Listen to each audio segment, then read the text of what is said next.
beautiful people. Hope you're having a great 2023. This is my first interview of 2023. And ironically, my last interview of 2022 dealt with mental health. And my first interview of 2023 also deals with mental health. Why? Because it matters. Black mental health matters. Mental health matters. Need to get my mind straight, and you need to get yours straight. And our next guest can help us get us on the path. Let me tell you about Dr. Janie Lacy. She's a licensed relationship trauma psychotherapist. She's also a faculty member with the International Institute of Trauma and Addiction Professionals, and an entrepreneur who took her counselor's business from a solo practice to a specialty practice. She's a creative woman redeemed an intensive experimental group experience that uses proving therapy strategies to start women on a healing journey. You may have seen her on Good Morning America, CNN, NBC, Nightly News, Court TV, or most recently making international news for her role in UK's documentary, Winners or Losers. Or perhaps you picked up her co-author book, Soulful Affirmations, or listened to her widely popular show, Let's Talk About It, with Janie Lacy, where she has interviewed celebrities, including Oprah Winfrey, life coach Tim Story, undercover billionaire Grant, and Ilona Cordone, or This Is How We Do It singer Montel Jordan, just to name a few. We want to welcome to the show from a beautiful Orlando, Florida, Dr. Janie Lacy. Hey. How you doing, Doc? I'm doing well. We're absolutely having beautiful weather down here in Orlando, Florida. Great to be here. You can't go wrong in Central Florida, family. You can't go wrong in Central Florida. 90% of the time, we're doing good there. That's right. That's right. So, I hope your year is starting off great. The year is starting off wonderful. Wonderful. Absolutely. And how long have you been in mental health field? So I've been a licensed psychotherapist. I've been in this field for 15 years. I cannot believe it as I'm saying it, Paul. 15 years. Wow. And what drove you to this field? You know, I was originally in University of Central Florida's NBA program, make a long story short. And I had trouble doing a lot of public speaking. And it's amazing when I say that, Paul, because a lot of people are like you, right? Because I speak on stages all across, the world. But I didn't have a lot of confidence speaking. You know, as a little girl, I had rotten teeth. So that self-esteem was still with me, even though I was a college student. So I signed up for a program for minorities that was in the leadership space. And make a long story short, in that program, I got paired with a licensed mental health therapist. And along with a lot of people in my family, mental health was a foreign word. You bring it to God, you don't go to people. So that was my first exposure to someone who was actually a practicing licensed mental health therapist, counselor. And I enjoyed working with her and being exposed to her work. So I dropped out of the MBA program, and lo and behold, I went into mental health, a counseling psychology program for Palm Beach Atlantic University, and my doctorate is in clinical psychology at the University of California. Wow. So you're seeing people every day, counseling people every day. What are you seeing lately? What kind of trend are you seeing lately that is alarming to you? Well, Paul, there's a lot of trends, but overall, what I will say, and I believe a lot of this was really kicked off through the pandemic, is we are just having more conversations than ever around mental wellness and mental well-being, mental health. And I think that's a good thing, because many times, we look at the pandemic, a lot of people were isolated, and the things that they were not dealing with because of busyness and hurriedness and all the things of life came to surface. So there was an opportunity for people to realize that they couldn't do it alone. And then what I'm also seeing is just overall conversations are increasing, right? Because I don't need to bring up celebrities, but we're seeing a lot of different mental health challenges or mental health illnesses that are leading to conversations across the United States, across the world. But some other trends that I've been seeing, or at least conversations, and I actually really appreciate this one, and I'm looking forward to seeing in the next 5 to 10 years how this plays out in corporate America, is line items for employee mental health. because I believe that corporations are now seeing the importance of their employees' mental health, which will then feed to their bottom line if they have productive employees who have good well-being and good psychological and emotional well-being. And then the last thing I would say as far as trends, just from an overall standpoint, and then I'll tell you what I'm seeing in therapy, is schools are actually speaking more about mental health when it comes to mental health education for students, right? There's budget items, especially here in Florida. There's grants and stuff that are now bringing mental health programs into public schools. But if I Wow. tie it down to the one-on-one clients, Paul, the main things that we're seeing is anxiety is higher than ever. We're seeing Hmm. depression, and we're seeing especially what you're probably hearing in the news and media, high functioning depression. That could be me or you, right? So we are high Right. functioning individuals. You're going about things, but yet there's this part of you that feels like this deep, dark black hole, and sometimes you just feel like you're an imposter. So I'm seeing a lot of that with my executive CEOs, but the good thing is they're talking about it because of a lot of things that are happening in the media. Wow. Well, recently I was around a good friend of mine that I haven't seen in a while, and he started to unpack some things with me that happened to him as a kid. Uh, Male sexually abused by adult female. And I know we diving straight in. I didn't prep you for none of this stuff, but this is what you do, so I know you know this stuff. How does that impact a man's life when they are sexually abused by a female that is supposed to be a role model in the community, a leader within the section that they live in? How does it impact a Well, young black man when they become grown? absolutely. And for one, I commend your friend to being able to talk about it and have conversations about it. Because one of the things, and I'm not afraid of controversial topics, Paul, so you can throw anything at me, but one of the things that we don't talk about is when women, mothers, hurt their own children. There's a lot of conversations when we're looking at men, but when it comes to mothers who are supposed to be nurturing, protecting, guidance, right? And then you have a mom or a mother or a female who is abusive, who has her own mental health issues and harms her own children. We can turn on the news and see stories around that as well. But when it comes down to sexual abuse from a mother to a son, from a mother to a child, what we'll see is confusion. What we'll see is sometimes an adult, what it looks like is promiscuity. There's challenges with sexuality. There's challenges with addictions. There's challenges with just mental illness. And what we'll see, in particular, what I'll see with men, and in particular, Black men that are sexually abused by family members, is Paul, they'll say they're going to take it to the grave. And then what happens is then as adults, it continues to be this painful place, especially if Big Mama wants you to go to Thanksgiving dinner and pass peas to your aunt or to the woman who sexually abused you or to the man, right? So we learn to keep secrets, and then we learn to keep pain inside of us. So what I'll see in particular with our men is it comes out in their sexuality, it comes out in addiction issues, sometimes it comes out with over functioning. And trauma can also be disguised in our busyness. When we're always busy and doing stuff, that can be a trauma response. So when we see people who are high performers, they're leaders, they're going after the goals, and from a societal one-dimensional perspective, they look successful.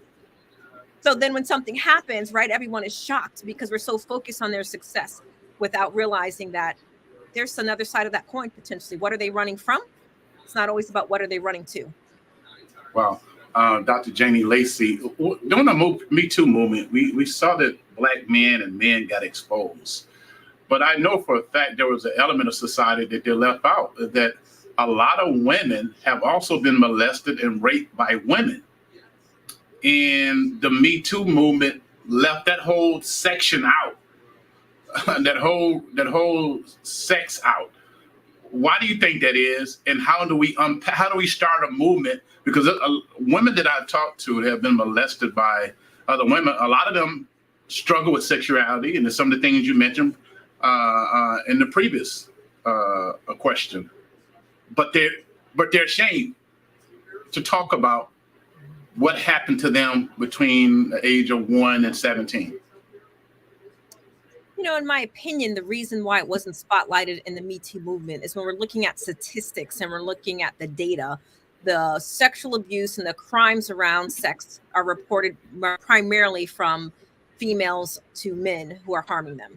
So what I'll see with females that have been sexually abused by other females, it's less reported, which is probably why it's not as discussed in societal news, and especially as you mentioned, the Me Too movement.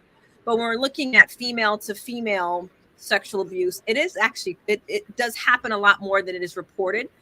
And some of the same effects have occurred, right? There's a deep level of shame. And let me clarify shame from guilt, because when you're looking at shame, someone takes on that there's something wrong with them and they carry that. It's like you're walking into your adulthood wounded. And the more we keep secrets, we are sick as the secrets that we keep. And we will prevent ourselves from really walking in our purpose and really walking in a place of peace because of these secrets. So, from the same thing with women, it looks different, but there's addiction issues, there's sexuality issues, there's aggression issues.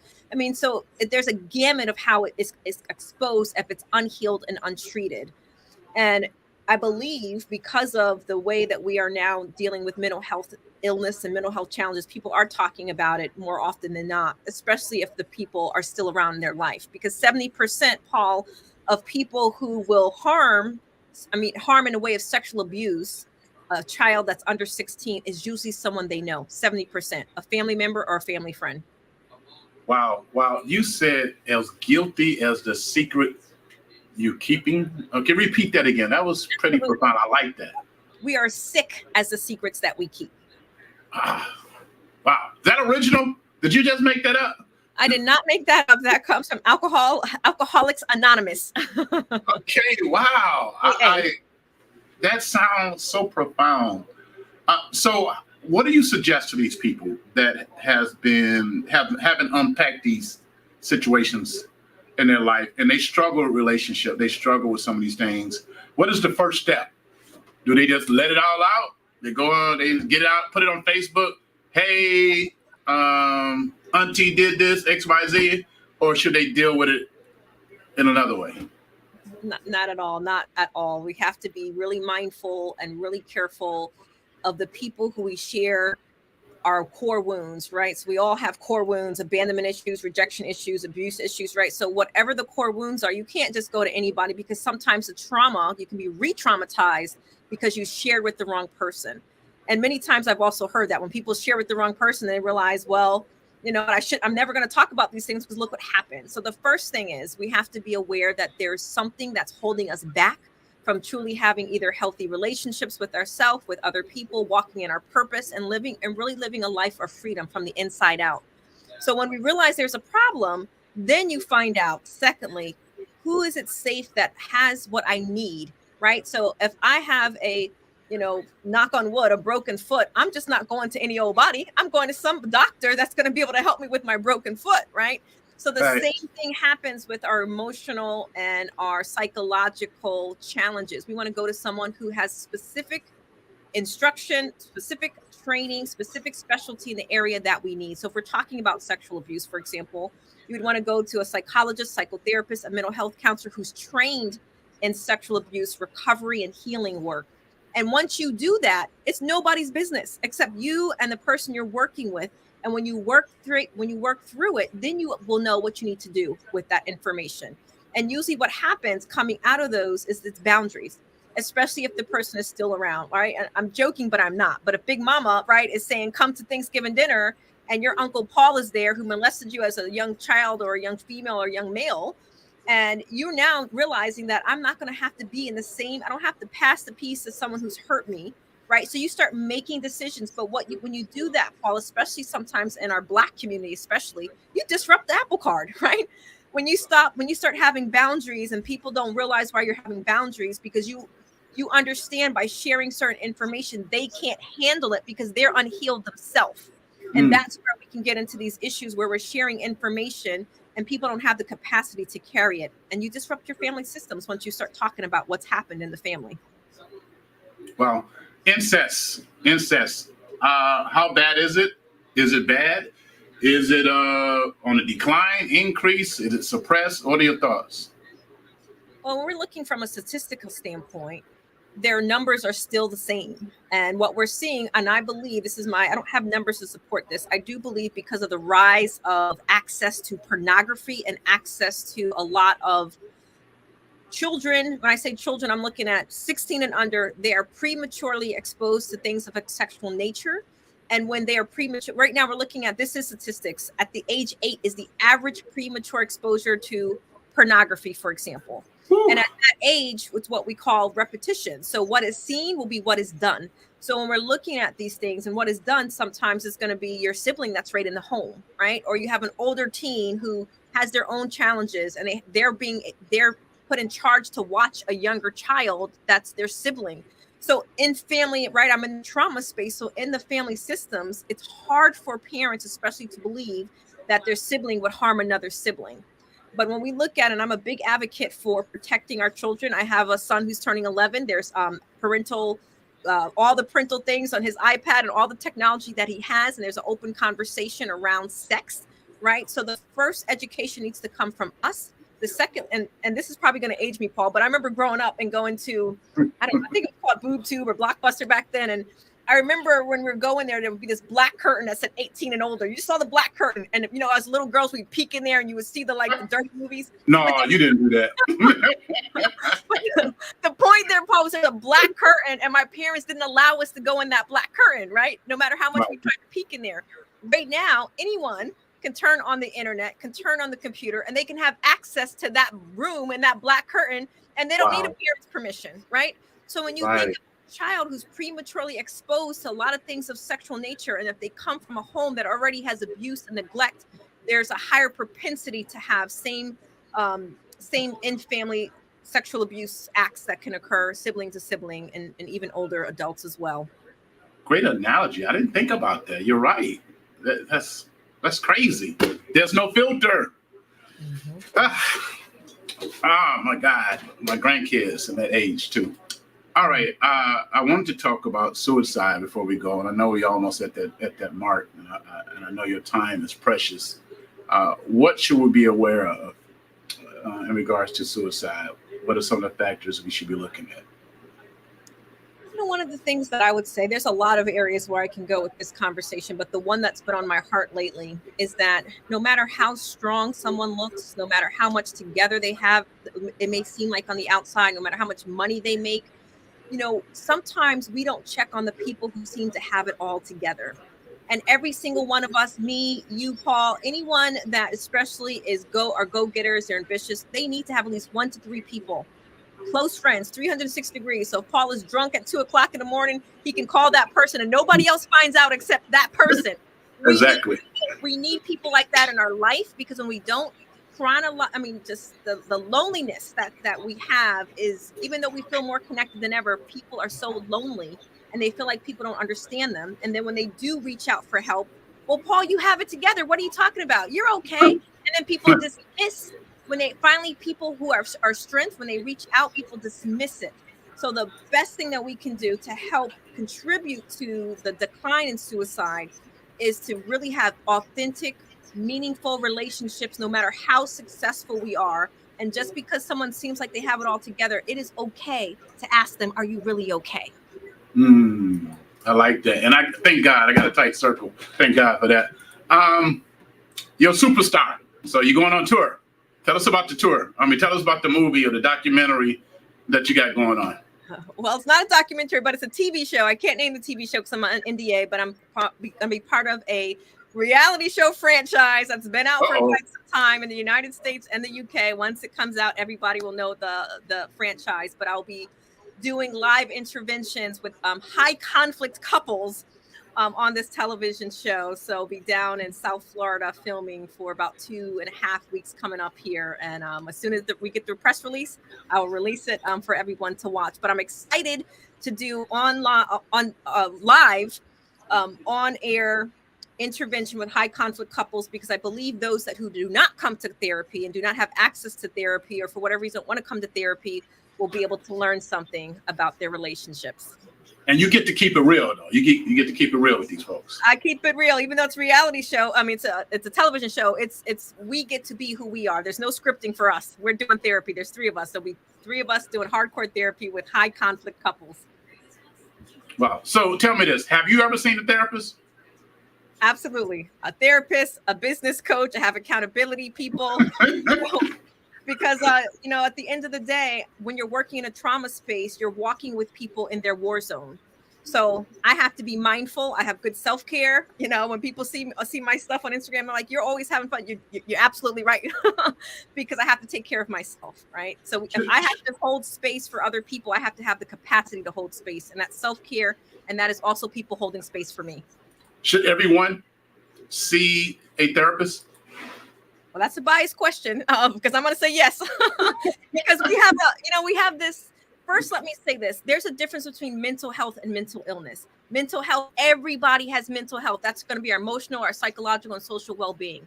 Not everyone has mental illness. Mental illness is when we're going to have conditions that change our emotions, our thinking, and our behavior. But most people will put both of those in the same category. All of us need mental health checkups as we go and get physical checkups. So have a relationship with the therapist, check in with them once in a while. And the best part of it, Paul, especially, I'm a licensed psychotherapist. So if I'm working with you, I can't tell your business because I'm going to lose my license and I work too hard for it. Right. So there's a confidential space where you can be yourself, you can be accepted, and you can just do a mental health check-in. We all need it, including me. One last question, if you don't mind. What is a toxic relationship, in your opinion? So a toxic relationship, we're looking at two people who are committed to high conflict, right? There's control in the relationship, and they're usually have communication issues. So we're looking at two people who are committed to each other, but they're bringing more harm to each other than they are bringing helpfulness to each other. And we're usually looking at it in the form of their communication, high conflict, and a lot of control, to give you that in a very simple. But what happens, and from societal standpoint, we can turn on television, we can turn on movies, and we see toxic relationships being sung about on movies, and then we think it's the standard. And then especially if we haven't seen it in our own family system, we have to learn what healthy relationships look like. But the first healthy relationship we have to have, Paul, is with ourselves. Right. I just when I see this a domestic violence thing, is like, are there warning signs of an abusive partner, whether it be a male or female? Because I heard women be beating up men too. So are there any signs that before it get to that level of this person showing up with a gun? Usually what happens, and I'm going to be very general because everything is on a spectrum, is the relationships move very quickly in the beginning. There's a term that we call love bombing.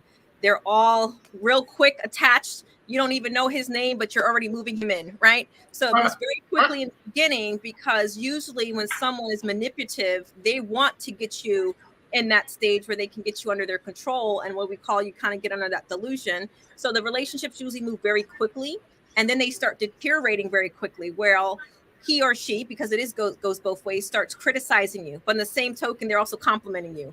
And it starts happening over time. And then you start thinking you're crazy, so to speak. And then you start trying to get back to that love bombing stage. And then things can just escalate, because not all domestically abusive relationships turn violent. They can just be mentally and emotionally abusive in that sense. And we are seeing, and we see it in our counseling center, women can be just as abusive and just as physically abusive that men can be, except this is the difference. Men tend to report less because they think I should be strong. Why would I should be able to handle this. So it's not reported as much as when men are the perpetrators of domestic abuse. All right. Do you help people out via web? Is it via Zoom, or do they have to come see you in Orlando?